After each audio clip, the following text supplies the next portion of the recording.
గౌరవనీయుడైన ఒక యవనస్తుడు రక్షణ పొందడం ద్వారా దేవుడు పరిస్థితులను మార్చివేశాడు. డంకన్కు వ్యతిరేకులైన కొందరు ఆ యవనస్తుని వద్దకు వచ్చి సభలను జరగనివ్వకుండా అతని పలుకుబడిని ఉపయోగించమని కోరారు. అయితే అతను తిరస్కరించి ఇలా అన్నాడు: 25 ఏళ్ల క్రిందట తాగుడు మూలంగా మా నాన్నగారు ఎంత భయంకరంగా ఉండేవాడో మీకు తెలుసు. డంకన్ గారి కూటాలలో ఆయన రక్షణ పొంది త్రాగుడు మానేశాడు. అప్పటి నుండి ఇప్పటి వరకు ఒక్క చుక్క సారా ముట్టుకోలేదు. కొన్ని సంవత్సరాలుగా సంఘ పెద్దగా ఉండి ఎంతో భక్తిగా జీవిస్తున్నాడు. డంకన్ గారి ప్రసంగాలు నేను వ్యక్తిగతంగా వినే వరకు నేను ఆయనకు వ్యతిరేకంగా ఏమీ చేయను. తరువాత అతడు డంకన్ కూటాలకు రావడం మొదలుపెట్టాడు. ఒకరోజు కూటం అయిపోయాక గైలిక్ భాషలోని బైబిల్ కొనడం కోసం ఆగాడు. డంకన్ అతడి దగ్గరికెళ్ళి, గైలిక్ బైబిల్ కన్నా నీకు అవసరమైనది ఒకటి ఉంది, నీకు దేవుని కృప కావాలి అన్నాడు. ఆ మరుసటి రాత్రి ఆ యవనస్తుడు ప్రభువును అంగీకరించాడు. ఇది అక్కడి ప్రజల మీద చాలా ప్రభావం చూపించింది. డంకన్ మీద నమ్మకం పెరిగింది. డంకన్ ఉత్తరం రాస్తూ, నేను 25 సంవత్సరాల క్రితం చేసిన యుద్ధాన్నే మళ్ళీ చేస్తున్నాను, అయితే నేను విజయం సాధిస్తున్నాను అన్నాడు. పాపపు తొప్పుదల చాలా లోతుగానే ఉంది. సువార్త వెలుగు ప్రకాశించగానే మహిమకరమైన ఫలితాలు కనిపిస్తున్నాయి. ఒక వ్యవసాయదారుడు రక్షణ నిశ్చయిత రాగానే పట్టలేని సంతోషంతో నా భారమంతా తొలగిపోయింది అని బహిరంగంగా సాక్ష్యం చెప్పాడు. సారా అమ్మే ఒక వ్యక్తి మారుమనసు పొందగానే అతని వ్యాపారం మూతపడింది. అయితే అతని భార్య క్రీస్తు లేకుండా గొప్పవారిగా బ్రతికే కంటే క్రీస్తును కలిగి పేదవాళ్లుగా బ్రతకడమే మంచిది అన్నది. గృహకూడికలు ప్రతిరోజు జరిగేవి. గృహకూడికలు పెట్టుకునే వాళ్ళు తమ స్నేహితులను, ఇరుగు పొరుగు వారిని ఆహ్వానించి సువార్తను అందించేవారు. డంకన్ వాతావరణాన్ని లెక్క చేయకుండా దూర గ్రామాలను కూడా దర్శించేవాడు. కొన్ని గ్రామాలలో కుటుంబాల సమేతంగా కూటాలకు వచ్చేవారు. ఒక గ్రామంలో అందరూ కూటాలకు హాజరవ్వడం వలన నెలకొకసారి వేసే సినిమాని చూడడానికి ఎవరూ రాలేదు. సాధారణంగా అక్కడి ప్రజలు రక్షణ నిశ్చయిత కోసం దర్శనాల మీద లేక దేవుని స్వరం వినడం మీద ఆధారపడేవారు. దేవుడు పాపాలను క్షమించాడనడానికి బహిరంగంగా ఏదో ఒక గుర్తు కావాలనుకునేవారు.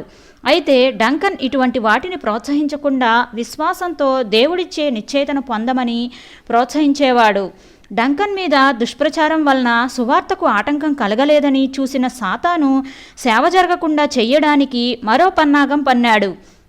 అప్పుడప్పుడు డంకన్ మోటారు సైకిల్ మీద భార్యను, పిల్లలను చూడడానికి ఎడిన్బర్గ్ వెళుతుండేవాడు. ఒకసారి అలాగే మోటార్ సైకిల్ మీద వెళుతూ రోడ్డు మలుపు తిరిగేటప్పుడు కుడివైపు సిగ్నల్ ఇచ్చాడు. డంకన్ వెనకాల వస్తున్న వేన్ డ్రైవర్ ఆ సిగ్నల్ను సరిగా పట్టించుకోలేదు. ఈలోగా ఆ వేన్ వెనకాల ఒక కారు అమిత వేగంతో దూసుకువచ్చి మోటారు సైకిల్ను ఢీకొట్టింది.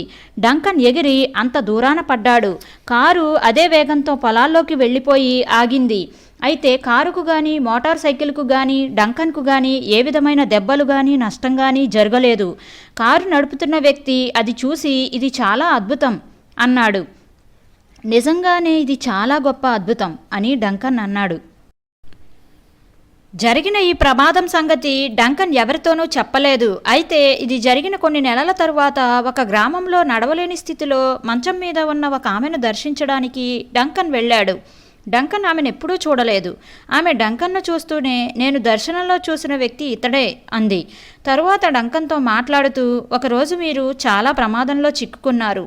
నరకంలోని శక్తులన్నీ మిమ్మల్ని నాశనం చేయడానికి కదలి రావడం నేను ఒక దర్శనంలో చూశాను. వెంటనే మీకోసం ప్రార్థన చేయాలనే భారం నాకు వచ్చింది. మధ్యాహ్నం 2 గంటలకు ఆ భారం తొలగిపోయింది. మీకు ప్రమాదం తప్పిపోయిందని నాకు అర్థమైంది అన్నది. డంకన్ తేదీలు పరీక్షించి చూస్తే అతడు కుడివైపుకు తిరుగుతూ సిగ్నల్ ఇచ్చిన రోజు అదే. కొద్ది రోజులు గడిచాక డంకన్ ఎడిన్బర్గ్ వెళ్తూ స్కై నుండి గ్లాస్గో వెళ్ళిపోయిన ఆ యవనస్తుడిని మరోసారి కలుసుకోవాలని ఆశించి అతని బంధువును కూడా తీసుకువెళ్ళాడు. ఆ యవనస్తుడు గ్లాస్గో వచ్చేసిన తరువాత ఉజ్జీవానికి, డంకన్కు దూరంగా వచ్చేశానని అనుకుంటూ చాలా సంతోషించాడు. అప్పుడప్పుడు అతని మనస్సాక్షి అతన్ని తొందర చేస్తున్నప్పటికీ వ్యాపారపు ఒత్తిడి, విలాసవంతమైన జీవితం అతని మనస్సుని వేరే వైపుకు మళ్లించాయి. ఒకరోజు అతడు ఆఫీసులో కూర్చుంటే అకస్మాత్తుగా డంకన్, అతని బంధువు కలిసి వచ్చేసరికి తుళ్ళిపడ్డాడు. క్రొత్తగా మారుమనసు పొందిన అతని బంధువు ఎంతో ఉత్సాహంగా రక్షణ పొందమని అతనికి చెప్తుంటే డంకన్ మౌనంగా కూర్చోవడం అతనికి చాలా ఆశ్చర్యం అనిపించింది. డంకన్ తనకు పెద్ద ప్రసంగం చేస్తాడని, ఎన్నో హెచ్చరికలు ఇస్తాడని అతను అనుకున్నాడు.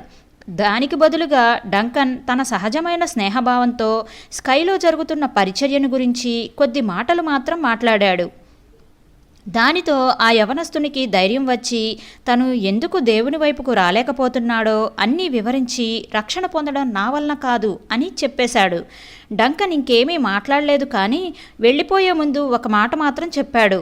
నువ్వు ఒక దినాన నీ పద్ధతులు మనస్సు మార్చుకుని దేవుని వైపు తప్పకుండా తిరుగుతావు. అప్పుడు నాకొక ఉత్తరం వ్రాయి చాలు అన్నాడు. ఆ యవనస్తుడు కొంతకాలం తన ఇష్టానుసారంగా జీవించాక అతని జీవితం మీద, తన ప్రవర్తన మీద అసహ్యం పుట్టింది. వ్యాపారాన్ని విడిచిపెట్టి స్కైకి తిరిగి వచ్చాడు. దేవుని వాక్యం అతని చెవుల్లో గింగురుమంటున్నది.